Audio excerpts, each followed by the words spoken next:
Pilihan kebijakan dalam ketimpangan pendapatan dan kemiskinan. Beberapa pertimbangan dasar. Bidang-bidang intervensi. Negara-negara yang telah menetapkan tujuan untuk mengurangi kemiskinan dan ketimpangan distribusi pendapatan yang terlalu besar akan memerlukan pengetahuan mengenai cara terbaik mencapai tujuan itu. Untuk itu diperlukan kebijakan dari pemerintah untuk mengurangi kemiskinan dan ketimpangan distribusi pendapatan. Kita dapat mengidentifikasi 4 bidang luas yang dapat diintervensi melalui kebijakan pemerintah, di antaranya 1. Mengubah distribusi fungsional hasil tenaga kerja, lahan, dan modal yang ditentukan oleh setiap harga faktor tersebut. Kemudian ada yang kedua, meratakan distribusi. Ukuran distribusi pendapatan fungsional suatu perekonomian diubah menjadi distribusi ukuran berdasarkan pengetahuan keterampilan tenaga kerja. Kemudian ada yang ketiga, mengubah distribusi ukuran di tingkat atas melalui pengenaan pajak progresif terhadap penghasilan dan kekayaan pribadi. Yang keempat, mengubah distribusi ukuran tingkat bawah melalui anggaran belanja pemerintah yang diperoleh dari pajak dengan meningkatkan pendapatan secara langsung ataupun tidak. Kemudian ada distribusi pendapatan, terbagi menjadi 4, yaitu 1. Mengubah distribusi pendapatan fungsional melalui harga faktor relatif. Yang kedua, mengubah distribusi ukuran melalui peningkatan aset kaum miskin. Yang ketiga, pajak penghasilan progresif dan kekayaan. Yang keempat, pembayaran transfer langsung serta penyediaan barang dan jasa publik. Distribusi pendapatan. 1.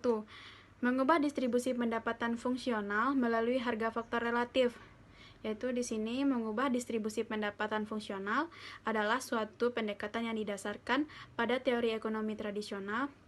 Pendekatan ini mengemukakan bahwa karena adanya kendala lembaga dan kebijakan pemerintah yang keliru, maka harga relatif tenaga kerja di sektor formal, baik itu modern dan perkotaan, menjadi lebih tinggi dari yang seharusnya terjadi. Intervensi kebijakan yang dirancang untuk mengurangi harga tenaga kerja relatif terhadap harga modal akan dapat mendorong pemberi kerja untuk menggunakan lebih banyak tenaga kerja ketimbang modal dalam aktivitas produksi mereka. Kemudian ada yang kedua, mengubah distribusi ukuran melalui peningkatan aset kaum miskin. Dengan adanya tingkat harga dan pendayagunaan sumber daya yang tepat bagi setiap jenis faktor produktif, kita dapat memperkirakan hasil total dari masing-masing aset itu. Penyebab utama dari ketimpangan distribusi penghasilan pribadi yang di semua negara berkembang adalah pola terkonsentrasi. Oleh sebab itu, arah kebijakan paling penting untuk mengurangi kemiskinan dan ketimpangan adalah dengan fokus langsung pada upaya pengurangan kendali aset yang terkonsentrasi, distribusi pendapatan yang tidak merata, serta mengurangi akses yang timpang dalam kesempatan pendidikan dan peluang perolehan pendapatan. Yang ketiga ada pajak penghasilan progresif dan kekayaan. Setiap kebijakan nasional yang ditunjukkan untuk meningkatkan standar hidup orang-orang yang berada dalam kelompok 40% tingkat pendapatan terbawah harus mengalokasikan sumber dana yang cukup untuk mewujudkan rencana itu dalam program nyata. Sumber utama pendanaan kebijakan pembangunan itu adalah pajak langsung dan progresif terhadap penghasilan dan kekayaan. Kebijakan yang dilaksanakan untuk meningkatkan penerimaan pajak langsung atas penghasilan dan kekayaan secara progresif, khususnya di tingkat teratas, merupakan hal yang sangat diperlukan dalam kegiatan redistribusi. Yang keempat, ada pembayaran transfer langsung, serta penyediaan barang dan jasa publik.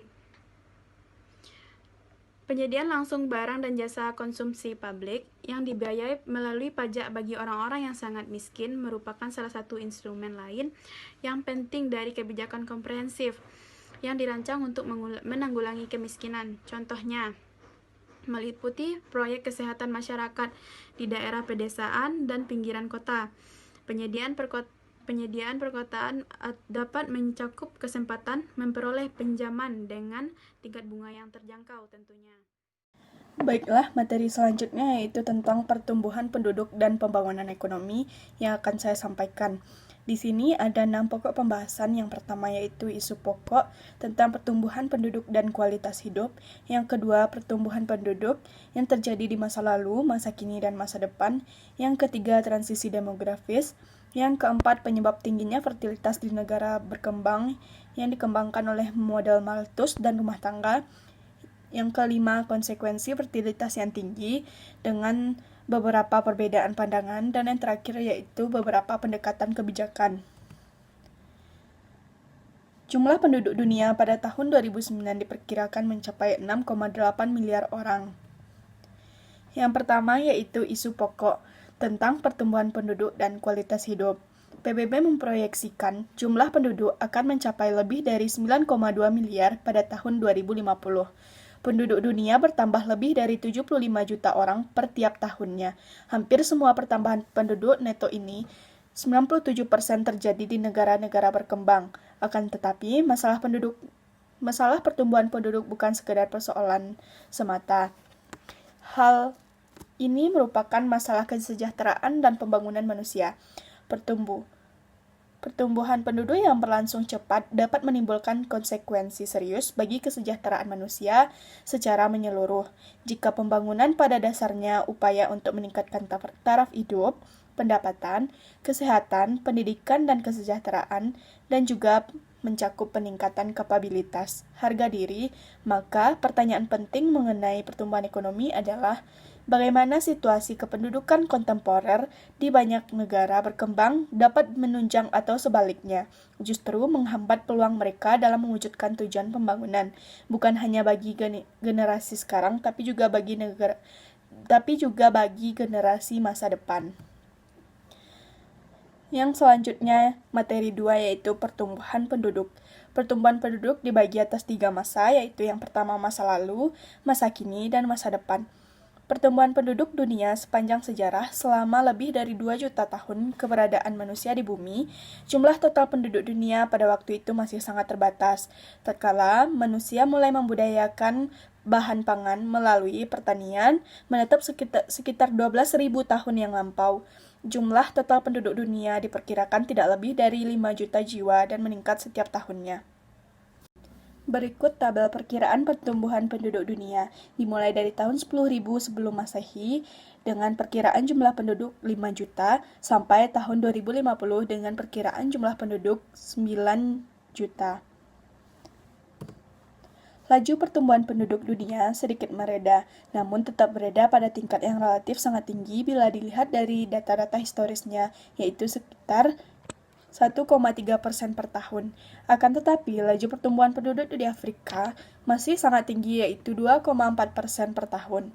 Kaitan antara persentase angka kenaikan laju pertumbuhan penduduk per tahun dan kurun waktu yang diperlukan angka itu untuk tumbuh menjadi 2 kali lipat atau doubling time, atau masa penggandaan. Masa penggandaan adalah masa yang diperlukan untuk terjadinya kenaikan jumlah penduduk sebanyak 2 kali lipat dari jumlah sebelumnya.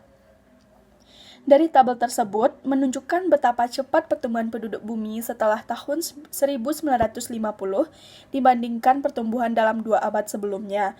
Hal itu dengan jelas menggambarkan besaran pertumbuhan penduduk yang kebanyakan terjadi di negara berkembang.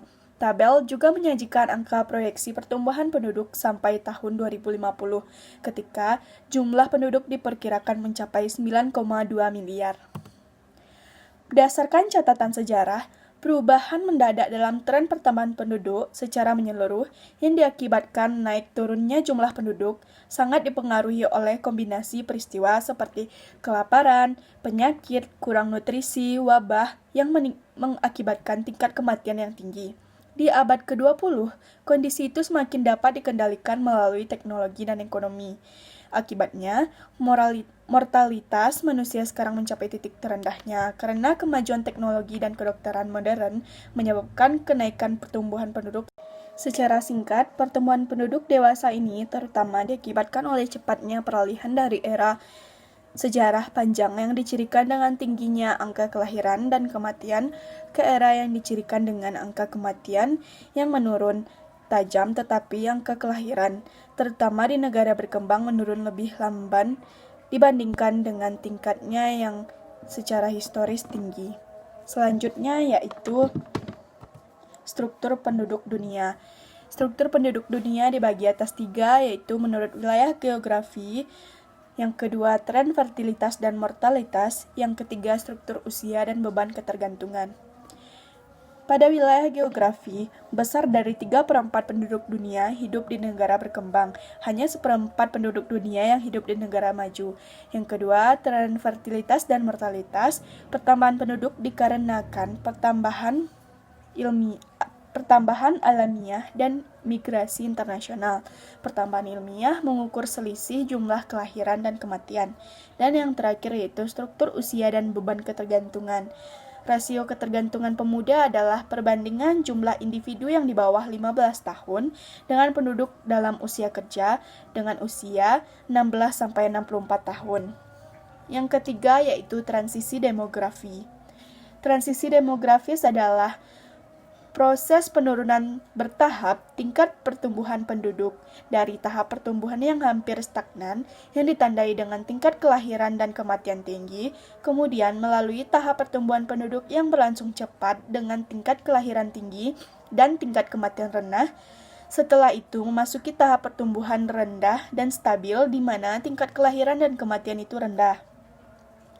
Transisi demografis menjelaskan negara maju sudah melalui tahapan-tahapan tersebut. Berikut yaitu bentuk kurva tingkat pertumbuhan penduduk per tahun, yaitu dibagi atas 3 tahap. Tahap pertama, tingkat fertilitas dan mortalitas hampir sama tingginya. Tahap kedua, penurunan tingkat mortalitas tetapi tidak segera diikuti dengan penurunan fertilitas. Tahap ketiga, terjadi penurunan tingkat kelahiran dan tingkat kematian sehingga pertambahan penduduk sedikit atau tidak sama sekali. Materi yang keempat yaitu penyebab tingginya fertilitas di negara berkembang, dikaji melalui model Malthus dan rumah tangga. Pendeta Thomas Malthus mengajukan teori mengenai hubungan antara pertumbuhan penduduk dan pembangunan ekonomi yang masih berpengaruh sampai saat ini. Dalam tulisannya pada tahun 1798 yang berjudul Essay on the Principle of Population yang didasarkan atas konsep hasil yang semakin menurun. Perangkap populasi Malthus, tingkat ambang batas populasi yang diantisipasi oleh Thomas Malthus, di mana pertambahan penduduk akan berhenti dengan sendirinya ketika sumber daya penopang hidup yang meningkat menurut deret hitung tidak akan cukup untuk memenuhi kebutuhan manusia yang jumlahnya meningkat menurut deret ukur. Berikut bentuk kurva perangkap Malthus. Secara diagramatis dapat digambarkan dengan membandingkan bentuk dan posisi kurva yang mewakili tingkat pertumbuhan penduduk dan tingkat pertumbuhan pendapatan agregat apabila kedua kurva ini diplotkan terhadap tingkat pendapatan. Pada sumbu vertikal, kita memplot perubahan persentase numerik baik positif maupun negatif dalam dua variabel yang dipertimbangkan yaitu total penduduk dan pendapatan agregat. Pada sumbu horizontal ditempatkan tingkat pendapatan per kapita. Ada kritik terhadap teori Malthus. Yang pertama yaitu, model ini mengabaikan dampak luar biasa dari kemajuan teknologi sebagai kekuatan penyimbang yang menghambat laju pertumbuhan penduduk yang cepat. Yang kedua, Malthus berfokus pada asumsi bahwa tingkat pertambahan penduduk suatu negara berkaitan secara langsung dengan tingkat pendapatan per kapita negara itu. Alasan terbatasnya teori Malthus yang pertama yaitu tidak cukup memperhitungkan peran dan dampak kemajuan teknologi. Yang kedua, hubungan pertumbuhan penduduk dan pendapatan per kapita tidak dapat dibuktikan secara empiris di era modern.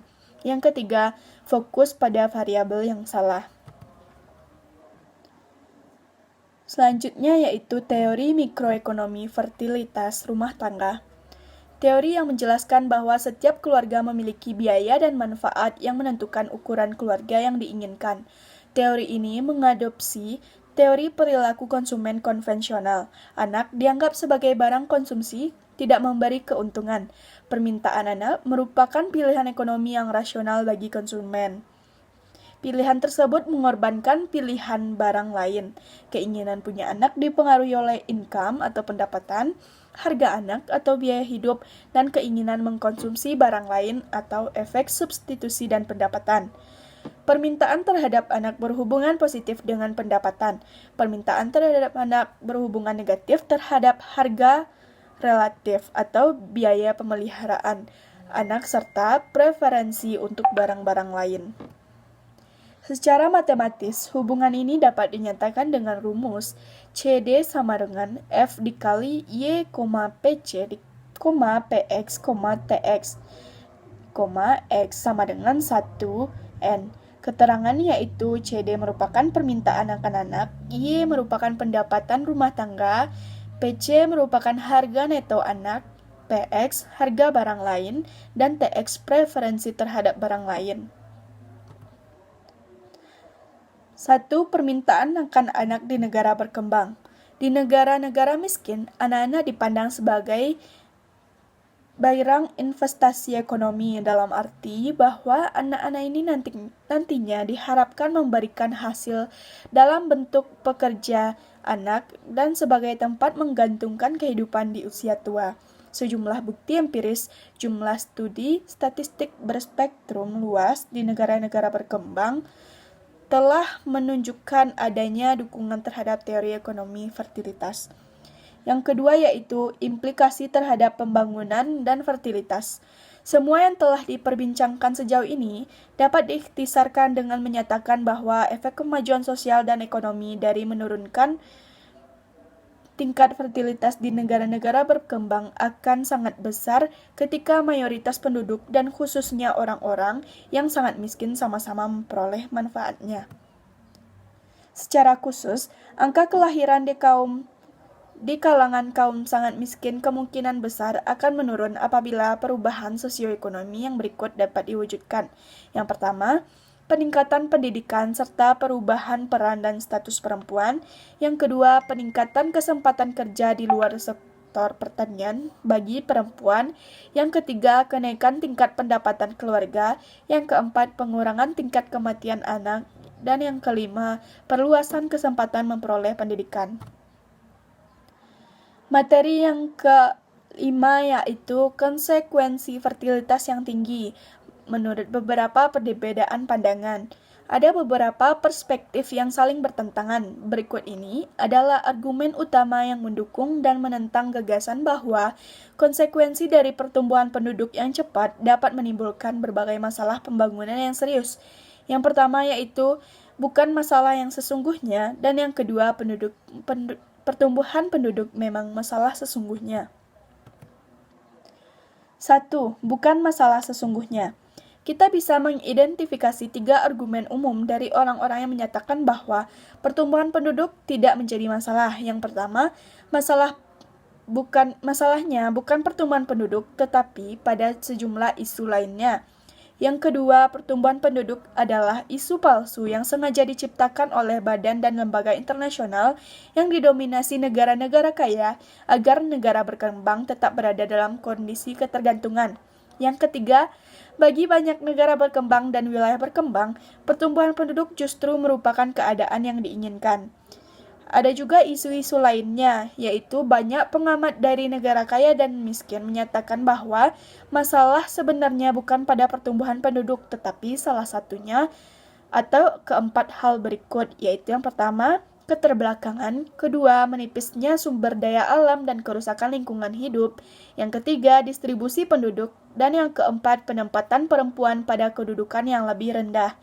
Isu-isu palsu yang sengaja direkayasa yaitu fenomena yang diinginkan. Yang kedua, pertumbuhan penduduk memang masalah yang sesungguhnya. Pendapat yang mendukung perlunya upaya mengendalikan pertumbuhan penduduk karena konsekuensi negatifnya terhadap perekonomian, kehidupan sosial dan lingkungan hidup umurnya didasarkan atas 3 argumentasi berikut. Yang pertama, argumentasi garis keras membahas tentang kependudukan dan krisis global. Yang kedua, argumentasi teoritis membahas siklus populasi kemiskinan dan perlunya program keluarga berencana. Yang ketiga, argumentasi empiris lainnya, yaitu dengan 7 konsekuensi negatif pertumbuhan penduduk, yaitu pertumbuhan ekonomi, kemiskinan, dan ketimpangan, pendidikan, kesehatan, pangan, lingkungan hidup, dan migrasi internasional. Berikut tujuan dan sasaran untuk mencapai konsensus. 3 argumen bertentangan yang merupakan komponen penting dari konsensus. Yang pertama yaitu pertumbuhan penduduk bukanlah penyebab utama rendahnya taraf hidup, ketimpangan ekstrem, atau terbatasnya kebebasan memilih yang terjadi di banyak negara berkembang. Yang kedua, masalah kependudukan bukan sekedar persoalan angka-angka, tetapi menyangkut kualitas hidup dan kesejahteraan material. Yang ketiga, pertumbuhan penduduk yang cepat memang memberatkan masalah-masalah keterbelakangan dan menambah suram prospek pembangunan yang berhasil. Berdasarkan tujuan dan sasaran berikut, mungkin dapat dimasukkan dalam setiap pendekatan realistis terhadap isu pertumbuhan penduduk di negara berkembang. Yang pertama, sasaran utama seharusnya tidak hanya berfokus pada variabel penduduk. Yang kedua, perlu adanya motivasi yang ditimbulkan oleh pembangunan. Yang ketiga, negara maju seharusnya membantu negara berkembang dalam upaya mencapai sasaran menurunkan fertilitas dan mortalitas. Yang terakhir yaitu pendekatan kebijakan. Yang pertama, kebijakan umum dan khusus yang dapat diprakarsai pemerintah negara-negara berkembang untuk mempengaruhi, barangkali bahkan mengendalikan pertumbuhan dan distribusi penduduk mereka. Yang kedua, kebijakan umum dan khusus yang dapat diprakarsai pemerintah negara-negara maju di negara mereka sendiri untuk mengurangi konsumsi berlebihan sumber daya dunia yang terbatas dan mendorong adanya distribusi manfaat kemajuan ekonomi global secara lebih adil. Yang ketiga yaitu kebijakan umum dan khusus yang dapat diprakarsai pemerintah negara-negara maju dan lembaga-lembaga bantuan internasional untuk membantu negara-negara berkembang mencapai sasaran kependudukan mereka. Apa yang dapat dilakukan negara berkembang? Yang pertama yaitu membujuk penduduknya untuk memiliki keluarga yang lebih kecil melalui media massa dan proses pendidikan. Yang kedua, meningkatkan program-program keluarga berencana. Yang ketiga, memanipulasi insentif atau penguatan dan desinsentif atau pelemahan ekonomi. Yang keempat, memaksa warga negaranya untuk memiliki keluarga lebih kecil melalui perundang-undangan dan denda. Yang kelima, yaitu meningkatkan status sosial dan ekonomi perempuan. Apa yang dapat dilakukan negara maju? 1. Menyederhanakan kebiasaan gaya hidup konsumtif. Yang kedua, meliberalisasi persyaratan hukum yang memungkinkan terjadinya imigrasi internasional orang-orang miskin tidak terampil. Selanjutnya, bagaimana negara maju dapat membantu negara berkembang? Yang pertama yaitu dengan perluasan bantuan keuangan publik dan swasta. Yang kedua, peningkatan hubungan perdagangan. Yang ketiga, transfer teknologi yang lebih sesuai. Yang keempat, bantuan pengembangan kemampuan penelitian ilmiah bagi warga negara berkembang. Yang kelima yaitu kebijakan penetapan harga komoditas yang lebih baik. Yang keenam yaitu pembagian sumber daya yang lebih adil dan merata. Yang ketujuh, semua bidang penelitian mengenai teknologi pengendalian fertilitas, pil kontrasepsi, IUD modern, dan prosedur sterilisasi sukarela. Selanjutnya, yang kedelapan yaitu bantuan keuangan untuk program keluarga berencana, pendidikan masyarakat, dan aktivitas penelitian kebijakan kependudukan nasional di negara-negara berkembang. Sekian materi dari saya. Saya Salsabi Julietefania Syadilah akan menjelaskan materi tentang pengangguran dan masalah ketenaga kerjaan. Di dalam buku pengantar ekonomi pembangunan karya Todaro, materi ini terdapat dalam materi bagian ke-7 yaitu urbanisasi dan migrasi desa ke kota, teori kebijakan. Migrasi dan urbanisasi. Bab ini berfokus pada salah satu dilema proses pembangunan yang paling rumit dan peka, yaitu gejala perpindahan penduduk dalam jumlah yang besar dari pedesaan ke kota. Urbanisasi dalam tren dan proyeksi. Hubungan positif antara urbanisasi dan pendapatan per kapita merupakan fakta khusus, paling jelas dan menonjol dari proses pembangunan. Umumnya, semakin maju suatu negara berdasarkan pendapatan per kapita, semakin besar jumlah penduduk yang mendiami kawasan perkotaan. Meski urbanisasi terkait erat dengan pertumbuhan ekonomi, faktanya adalah urbanisasi terjadi di semua negara. Tidak menjadi soal apakah negara tersebut berpendapatan tinggi atau rendah dan apakah pertumbuhan itu positif atau negatif. Singkatnya, urbanisasi sedang terjadi di semua negara di dunia dengan tingkat yang berbeda-beda.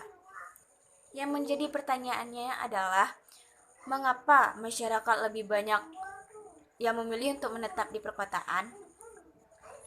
Hal inilah yang disebut dengan bias perkotaan, yaitu suatu gagasan bahwa hampir semua pemerintah negara berkembang menerapkan kebijakan pembangunan yang lebih berpihak pada sektor perkotaan, sehingga menimbulkan kesenjangan besar antara perekonomian perkotaan dengan perekonomian pedesaan.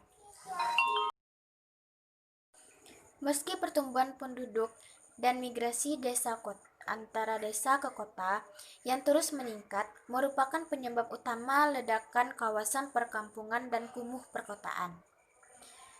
Pemerintah juga turut bertanggung jawab atas timbulnya keadaan itu. Dengan meluasnya ketidakpuasan yang disebabkan oleh pengalaman akan pertumbuhan perkotaan yang cepat di negara-negara berkembang, isu penting yang perlu dibahas adalah sejauh mana pemerintah negara berkembang dapat merumuskan kebijakan pembangunan yang benar-benar bisa memberikan dampak yang pasti bagi tren dan karakter pertumbuhan kawasan perkotaan. Yang kedua adalah peranan kota. Kawasan perkotaan telah memainkan peran sangat konstruktif dalam perekonomian negara-negara maju saat ini. Dan kawasan ini masih menyisakan potensi besar dan belum terjamah untuk menghasilkan hal serupa di negara-negara berkembang. Secara umum, kota terbentuk karena memberikan keunggulan atau keuntungan efisiensi biaya bagi para produsen dan konsumen melalui apa yang disebut dengan ekonomi aglomerasi, yaitu keunggulan atau efisiensi biaya yang diperoleh produsen ke konsumen dari lokasi dalam kota besar atau sedang yang berwujud ekonomi urbanisasi dan ekonomi lokalisasi. Ekonomi urbanisasi merupakan akibat dari aglomerasi yang berkaitan dengan pertumbuhan umum wilayah geografi yang terkonsentrasi. Sedangkan ekonomi lokalisasi adalah akibat aglomerasi yang diperoleh sektor-sektor ekonomi seperti pembiayaan dan kendaraan bermotor ketika sektor itu tumbuh dan berkembang dalam suatu kawasan. Distrik industri. Definisi ekonomi tentang kota adalah suatu kawasan yang kepadatan penduduknya relatif tinggi dan memiliki sejumlah aktivitas yang sangat berkaitan. Perusahaan-perusahaan umumnya juga lebih suka berada di lokasi yang memungkinkan mereka belajar dari perusahaan lain yang melakukan pekerjaan serupa. Imbas pengetahuan ini merupakan manfaat ekonomi aglomerasi, bagian dari manfaat lokasi yang disebut sebagai distrik industri. Kelompok-kelompok industri merupakan hal yang biasa ditemukan di negara-negara berkembang, dari yang berada pada tahap pembangunan industri yang bervariasi dari industri rumahan sampai dengan industri manufaktur berteknologi maju. Namun, kedinamisan kelompok tersebut berbeda-beda karena cenderung terspesialisasi pada suatu bidang. Dalam beberapa kasus, Spesialisasi yang sifatnya tradisional itu telah berkembang menjadi kelompok usaha yang lebih maju. Dalam studi yang dilakukan terhadap 6 kelompok usaha representatif di Afrika, Dorothy McCormick menyimpulkan bahwa kelompok usaha dasar menyiapkan jalan kelompok industrialisasi, memprakarsai proses spesialisasi, diferensiasi, dan pengembangan teknologi, dan kelompok industri canggih menghasilkan produk kompetitif di pasar yang lebih luas. Dalam beberapa kasus, bukti menunjukkan kegagalan koordinasi yang tidak ditanggulangi sehingga pemerintah dapat berperan aktif menetapkan kebijakan untuk mendorong peningkatan kelompok usaha. Dalam kasus lainnya, justru pemerintah yang menyebabkan kemandekan gugus usaha karena menerapkan peraturan yang kaku dan tidak rasional, yang akibatnya jauh lebih merusak ketimbang ketidakacuhan terhadap kelompok usaha di sektor informal. Skala perkotaan yang efisiensi. Skala ini dapat tercapai bagi sejumlah kota industri yang terkait erat, seperti industri yang memiliki keterkaitan yang kuat dari hulu ke hilir. Salah satu pengecualian yang menonjol adalah kemungkinan terjadinya imbas dari kemajuan teknologi. Akan tetapi, terdapat juga biaya penumpukan yang penting seperti makin tingginya kawasan perkotaan, makin tinggi pula biaya real estate. Yang ketiga, masalah yang ditimbulkan kota raksasa.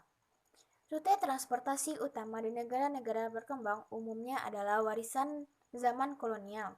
Rute drainase yang dibuat pada zaman kolonial mengedepankan kemudahan pengurasan SDA, negeri jajahan. Biasanya, ibu kota berlokasi dekat dengan pintu keluar sistem ini, yaitu tepi laut. Sistem transportasi ini diacu sebagai sistem hub and spoke. Pendekatan bidang datar terdiferensiasi mengedepankan dampak warisan sejarah yang masih ada sampai sekarang. Pendekatan ini mampu menjelaskan cara kita menemukan kota-kota yang terlalu besar di negara berkembang dan menyarankan kebijakan desentralisasi perkotaan yang dapat diterapkan untuk membantu mencari solusi dari masalah ini.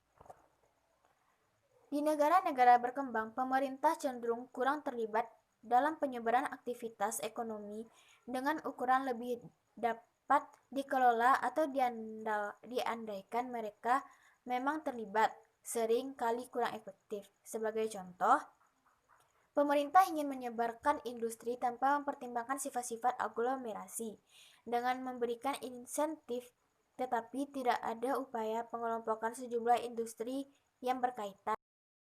Argumen yang dapat mendukung upaya meningkatkan sektor informal ialah, yang pertama, bukti yang tersebar menunjukkan bahwa sektor informal menghasilkan surplus bahkan dalam lingkungan kebijakan tidak bersahabat yang menghambat sektor ini untuk memperoleh manfaat yang diberikan pada sektor formal. Yang kedua, intensitas modal rendah dan hanya merupakan bagian kecil dari modal yang diperlukan sektor formal untuk memperkerjakan seorang pekerja di sektor informal, berarti akan ada tabungan yang cukup besar bagi negara berkembang yang seringkali terganggu oleh kekurangan modal. Yang ketiga, pelatihan dan magang dengan biaya relatif jauh lebih kecil. Dan yang terakhir, menghasilkan permintaan akan tenaga kerja semi terampil dan tidak terampil yang persediaannya. Teori ekonomi tentang migrasi desa ke kota. Teori yang menjelaskan hubungan yang tampak bersifat paradoks mengenai adanya akselerasi migrasi desa ke kota dalam konteks meningkatnya jumlah pengangguran di perkotaan dikenal sebagai model migrasi Todaro dan bentuk equilibriumnya sebagai model Harris-Todaro.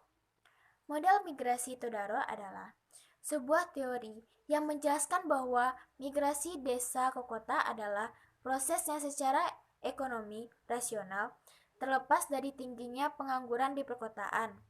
Para migran berkalkulasi dalam nilai sekarang, berpendapat yang diharapkan dari bekerja di kota dan bermigrasi jika pendapatan yang diharapkan dengan bekerja di kota melebihi pendapatan rata-rata di pedesaan. Modal Harris Todaro adalah sebuah versi equilibrium berdasarkan model migrasi Todaro. Ia memprediksi bahwa pendapatan yang diharapkan adalah hasil perbandingan antara sektor pedesaan dan sektor perkotaan ketika ikut memperhitungkan aktivitas sektor informal dan pengangguran.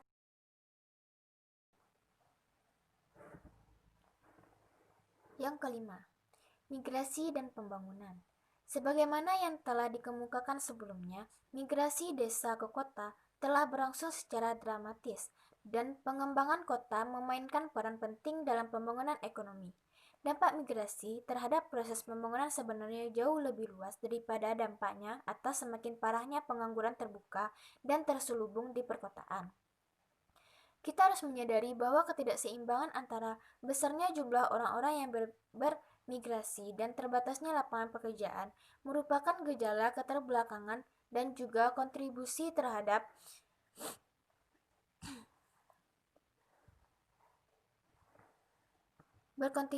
terhadap keterbelakangan itu.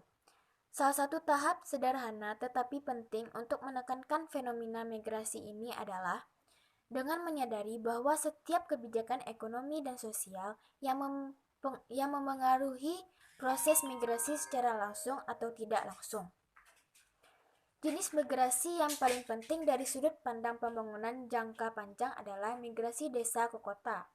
Migrasi desa ke kota merupakan migrasi yang terpenting dengan adanya potensi manfaat pembangunan dari aktivitas ekonomi kota-kota besar karena ekonomi aglomerasi dan sejumlah faktor lainnya.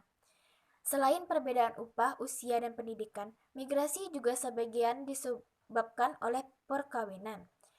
Mengikuti keluarga yang beremigrasi, jarak dan biaya relokasi terjadinya kelaparan, wabah penyakit, kekerasan, dan bencana lainnya, serta kedudukan atau status relatif dalam komunitas asal, di mana mereka yang menyandang status sosial lebih rendah kemungkinan besar. Modal migrasi Todaro memiliki 4 karakteristik dasar, yaitu yang pertama, migrasi didorong pertimbangan ekonomi yang rasional tetapi juga mempertimbangkan aspek psikologis. Yang kedua, keputusan bermigrasi bergantung kepada selisih atau perbedaan antara upah pedesaan dan upah perkotaan. Yang ketiga, lapangan pekerjaan di kota berbanding terbalik dengan tingkat pengangguran di pedesaan. Yang keempat, tingkat pengangguran yang tinggi di perkotaan merupakan akibat dari tidak seimbangnya kawasan ekonomi di desa dan di perkotaan besar. 5 implikasi kebijakan. Yang pertama, ketidakseimbangan kesempatan kerja desa ke kota disebabkan oleh strategi pembangunan yang memiliki bias perkotaan. Yang kedua, pengadaan lapangan pekerjaan di perkotaan bukanlah solusi yang memadai. Yang ketiga, perluasan pendidikan yang dilakukan secara serampangan hanya menambah pengangguran. Yang keempat, subsidi upah dan penetapan harga tradisional atas faktor yang langka bisa jadi kontraproduktif. Dan yang terakhir, program-program pembangunan pedesaan terpadu harus didorong. Strategi komprehensif mengenai migrasi dan lapangan pekerjaan. Yang pertama, menciptakan keseimbangan antara ekonomi pedesaan dan ekonomi perkotaan. Yang kedua, memperluas industri skala kecil padat karya. Yang ketiga, menghilangkan distorsi harga faktor. Yang keempat, memilih teknologi produksi padat karya yang sesuai. Yang kelima, memodifikasi keterkaitan antara pendidikan dan lapangan pekerjaan. Yang keenam, menurunkan tingkat pertumbuhan penduduk. Yang ketujuh, mendesentralisasikan wewenang ke kota-kota dan wilayah sekitarnya. Baiklah, sampai situ penjelasan dari saya. Apabila ada yang salah atau kesalahan yang lain, saya mohon maaf. dan terima kasih.